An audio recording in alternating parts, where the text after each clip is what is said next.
Hello, I am Addison Morris with the Women's Cannabis Chamber of Commerce, and this is the Leadership Think Tank with women in the cannabis industry, women in the industry across the country in different segments. So, ladies, I am going to have you each introduce yourself, and then we will open up the discussion about leadership versus team captain. What works within the cannabis industry and within life in general? So I'm going to start with Nancy and Deanna. If you want to just quickly introduce yourself and what state you're in. I'm And Nancy Kelly, and I'm from Massachusetts. And I'm Deanna, excuse me, Deanna Langler. I'm also from Massachusetts, and we represent tar tubes. okay. And Liz, you want to introduce yourself and also go ahead and, introduce the company you're with. My name is Liz Quinn, and I am the CEO, founder of Liz Lights Up, a senior cannabis education community. Good. So, Angela, you're on. Angela Svengross. I'm an educator and an advocate, and right now my focus is on women for responsible cannabis legalization. Very good. Alex. Hello, my name is Alex Williams. I'm the CEO and founder of Edibles by Alex slash Elevated Lifestyle. We kind of work on helping people elevate their taste buds and their leadership. Do you want to add the coaching thing into that? Oh, sure. And also, I'm a line coach for the Las Vegas Silver Star, which is a part of the WNFC, Women's Professional Full Contact Tackle Football. Cool. Right on. Okay, Katie. Hi, my name is Katie Mata. I am the founder and CEO of Jadestone. We are a branding and design agency in the cannabis space, serving to modernize and destigmatize cannabis through design. So it's great having all you ladies back for the Leadership Think Tank. And the topic that came up towards the end of last month's Think Tank was about leadership, being a leader, and being a team captain. So, in general, I think that the consensus was that the term leadership may be antiquated and that what's more appropriate for what we do and the time we're living in is being team captains, which opens up other questions about building a team and such. So, what's your opinion? Uh, Leaders or team captains? I think it just depends on where you are and who you are, because those words are interchangeable. They can mean the exact same thing. So it just depends on what you're doing and where you are. It's like at work, you have your managers, then you have your team leads, then you have your trainers. They're all leaders, they just have different titles. So it all kind of falls under the same thing, just what you're doing under that title, I say. So, Katie, what's your thoughts on this? Because you have worked with a variety of cannabis companies, so you've seen a variety of leaders who are also and team captains. Uh, what's your thought on being a leader or being a team captain? Well, in regards to navigating the cannabis industry. It's such a great question, and I know we started to get into it a little bit last time. I think similar to kind of what Alex said, like it does depend.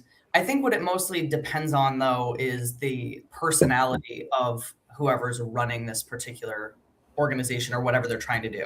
So for me, a traditional leader, in the sense that we tend to talk about it, for me kind of comes from this old like patriarchal type of society where it's like a man's running the show. He's the one that's like driving everything. And that's kind of, in at least in my head, what I think about when I think of a leader in that same sense. A team captain for me is more the person who's going to be very hands-on. They're going to be doing the same kinds of either work or tasks that their team is also participating in. So it's just a different level, I guess, of participation. I think for me, leaders, at least how I tend to see them, are the people kind of above that, where they're not really participating in the grind and the day to day and all these other things that their team is doing. They kind of just get to say, like, go do that thing now, and they go do it. But to me, like, and granted, I grew up in sports, so my whole thought on team captain is a little bit different, I'm sure, from people who haven't played sports their whole life. But a team captain is someone who's going to be in the dirt with you, really doing these training things, and is part of that team, but has a slightly higher status. So I don't know if that fully answered your question, because it is kind of, it really does depend on how that person wants to lead. I think if you're a team captain, you're more so thinking about the needs of your team, versus a leader maybe is thinking more about the end goals and not necessarily about the day-to-day team activities in the same way. So you're saying like a team captain is more like in the moment, day to day. This is what we're doing right now. Now Boots leaders on the think more ground. big picture. Yeah. At least in what I tend to see from people, that's kind of where I get a bit of a difference in how people actually lead a team. They can either be directly involved, or they kind of step away from it and look at it. Yeah, I like that kind of view. Like a big picture kind of view is more so what I think of it as. Now, And honestly, I think we as women leading, whether, you know, we're the team captain or the leader, I think we are more nurturing in how we approach people, how we build our team, more carefully, more well thought out.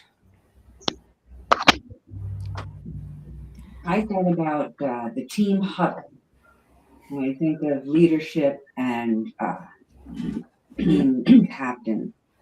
And leadership, there's a sense of distance in my mind between the leader and the team who's leading.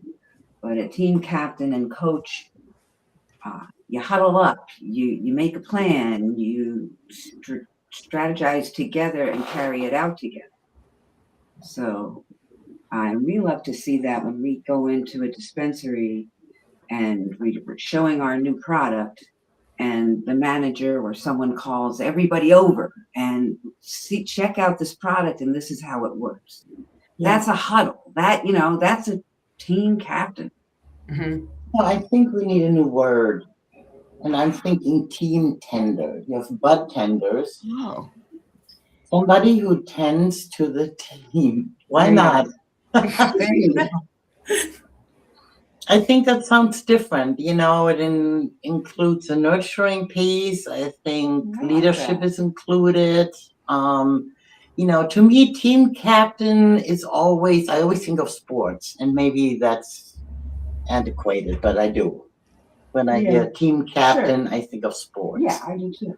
So I can't really see, I don't see that in the cannabis. You know, for me, I don't see that. So maybe we need to think of a different word.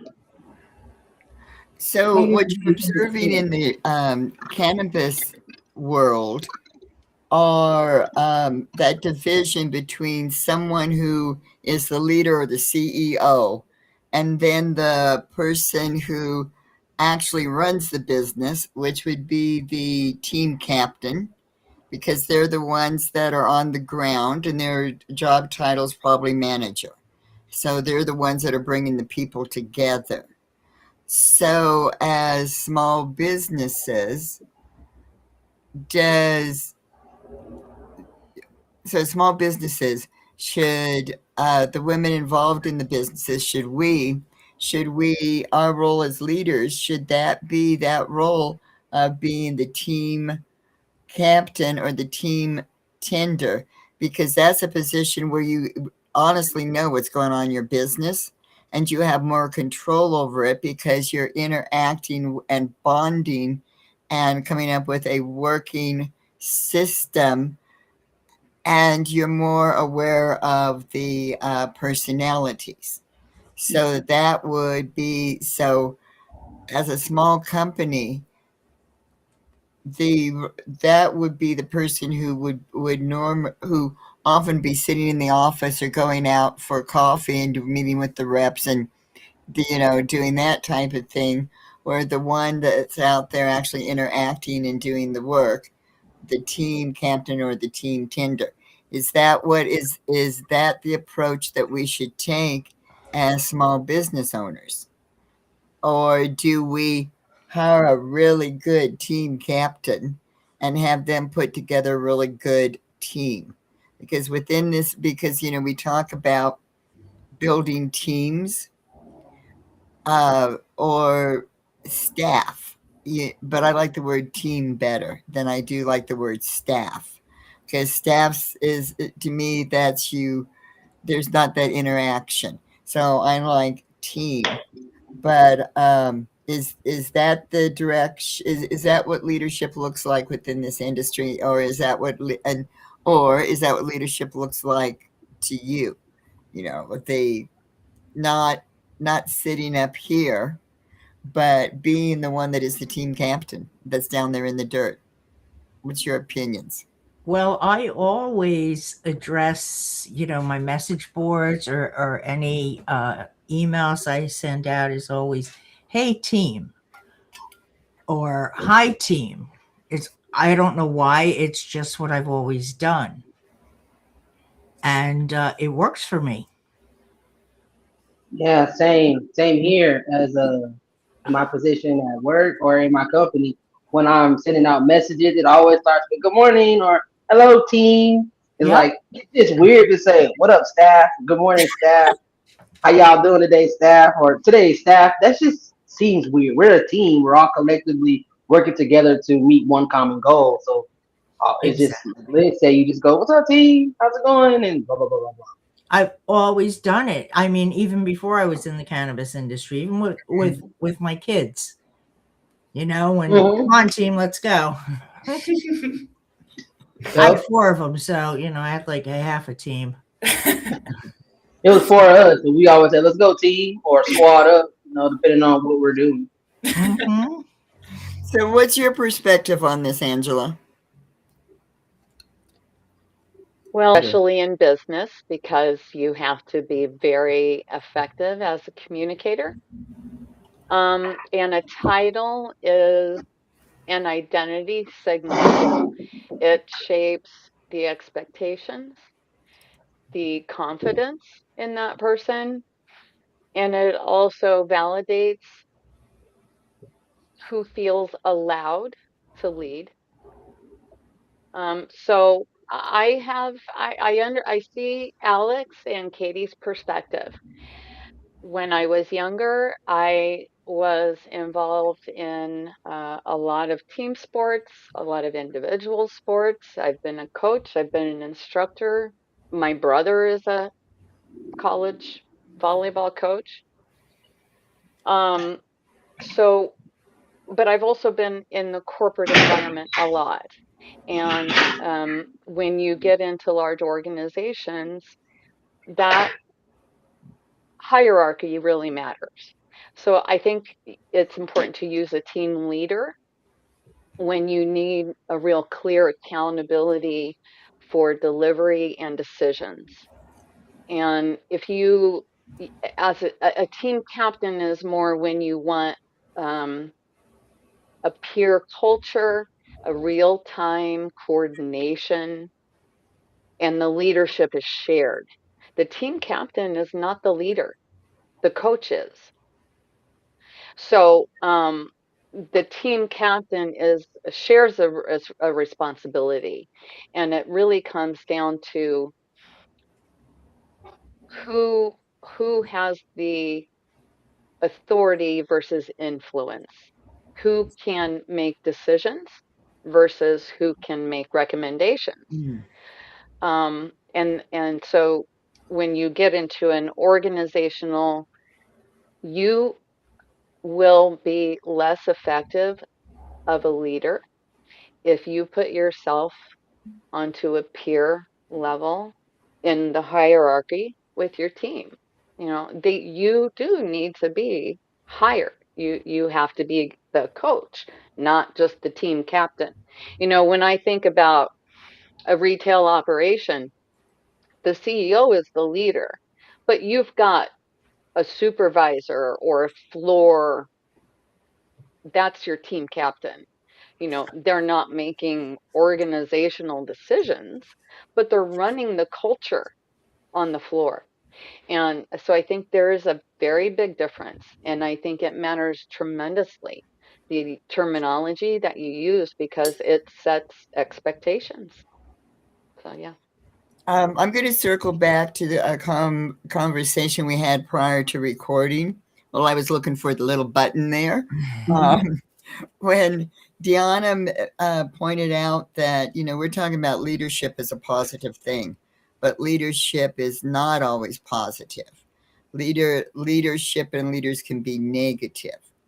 Do you see that in your interactions during the day? Well, your interactions in business.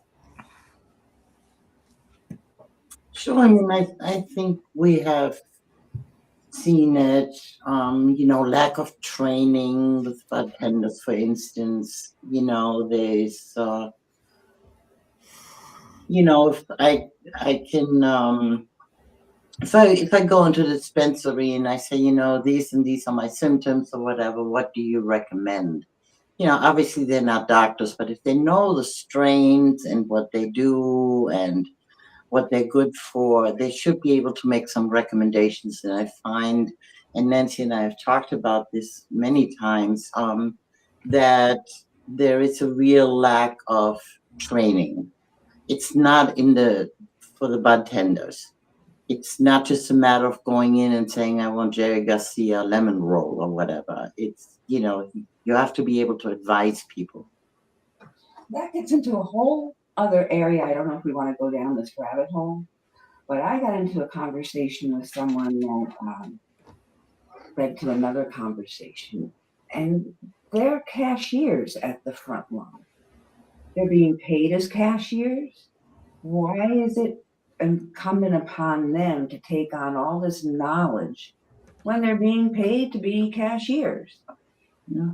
And should we lead them to climb a ladder? I think so. Incentivize them to want to learn to sell, to want to learn the strains. But to have that expectation of anything more than a cashier may be unfair. Oh, I agree.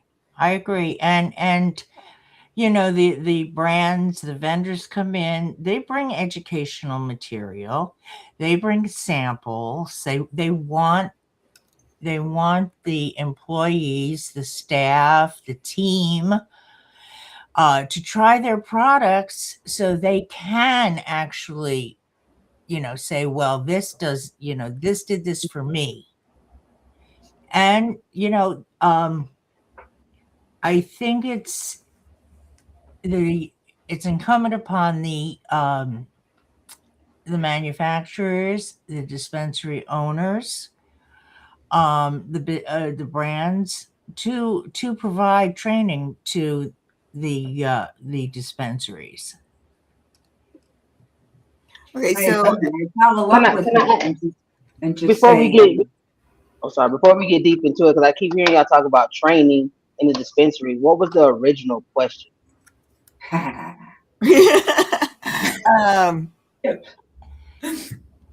oh, it was back to that conversation we had before we started recording about good leadership or bad leadership. So the question was, do you see bad leadership out there?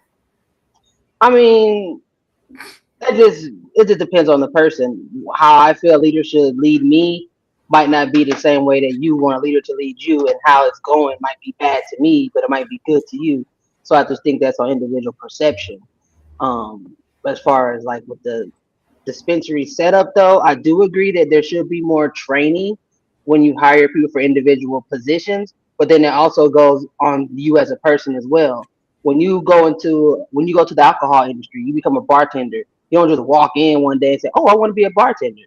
No, you're gonna take classes. You know, you're gonna seek to understand how drinks are made, or further down the rabbit hole of the spirits if you want to get more in tune with it. So it's kind of a twofold thing. yes, the brands and the vendors give us education, but I think as a person in the industry, you want to seek to learn the knowledge to know more about what you're doing. So if people Mhm. come in, you feel comfortable with giving those recommendations, instead of just, oh yeah, let me get that lemon haze pre-roll. Oh, okay, here you go. Nah, you're not just a cashier. You're actually educating somebody. Now, granted, we do have requirements like you got to turn a guest at a certain time, or flip so many people in so much time. So you learn how to talk fast, I guess, or learn how to read your customers and your clients, and you move forward from I don't know how I feel about that. there. That What do you kind of mean? direction to me sounds like it's coming from more of the leader versus the team captain. Right? Like if we're talking about this, like kind of going back to that again, the leader only cares about like how many sales are we making? What's the bottom line? How many customers are returning? What are we doing? They do not care about how that person's feeling that day. What are they coming into this with? What other knowledge do they have? How can we support them in order to better sell these products? Which I think Mhm. is, again, back to that original idea of like the leader only cares about that stuff, but the team captain is like more focused on the day to day, like what we're actually doing The and how we. turnover, yeah, that's what I'm talking about, and I think that's horrible. I really do. And they're doing not only the consumer an injustice, but they're doing the business an Yeah. injustice. Yep. You take that time to spend with a customer, you're talking to them, you're educating them. What's the chances they're going to come back? Much higher than, Right. Yeah. okay, well, here you go. You have a clock ticking. And so that's stressful for you too. It So is. I think it's an all around terrible, terrible thing. Well, you Sorry. see, I mean, I don't know how it is where you guys live at, but I've seen it here in Vegas. Like you see brands, they're hot, or companies, they're hot, they're open, they're good, and then 6 months later, that's a wrap. Done. You Right. know, that's Right. it. And they're trying to fix the process as you're going. So I think it's still opportunities, yes, but we're still growing the industry, so we're still finding what works best as we continue to move forward. And that is communication and education and building your community. Yeah. Mhm. Your customers, that's what I'm all about. The companies, the businesses, to come together with your customers, your consumers, and communicate and build that loyalty. That's what's going to make you succeed.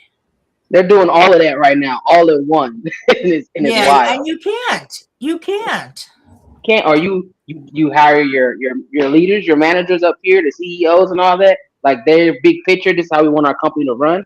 Then you hire the managers or your team captains, your Mhm. leaders and your trainers to trickle down and fulfill those spaces, do that community involvement, run the team during the day, just different things like that. So like Kate and Angela were saying, there's different tiers to it, Mhm. in different ways. Every word matters. Every leadership title matters. It's just on how you carry that leadership role. Yeah. Very good. So doggone, I should have written down who said that. It might have been Alex, about, oh yeah, it was Alex, where people open up businesses. And I think that so actually you might be able to address this, Katie, because I feel that this does not only apply to plant touching businesses, it applies to a lot of the businesses in the cannabis industry, because people go in with, oh my God, I'm just going to make a transition from what I'm doing into this, and it's going to be easy. Everyone's going to love me and everyone's going to want me. And I'm just, this kind of thing. And that businesses, instead of doing the process before they open, they do the process and try to build from that. And that there is nothing in there that ensures success. So Market research. well, yeah, research into it, a business plan. Yeah. So Katie, so I would think that you get clients coming to you who are at that point where they went in and they were trying to build the whole process and their product line, and even if you don't have a product line, your service, you still need marketing. And, you know, they're at that point where they need to do something before they run out of money.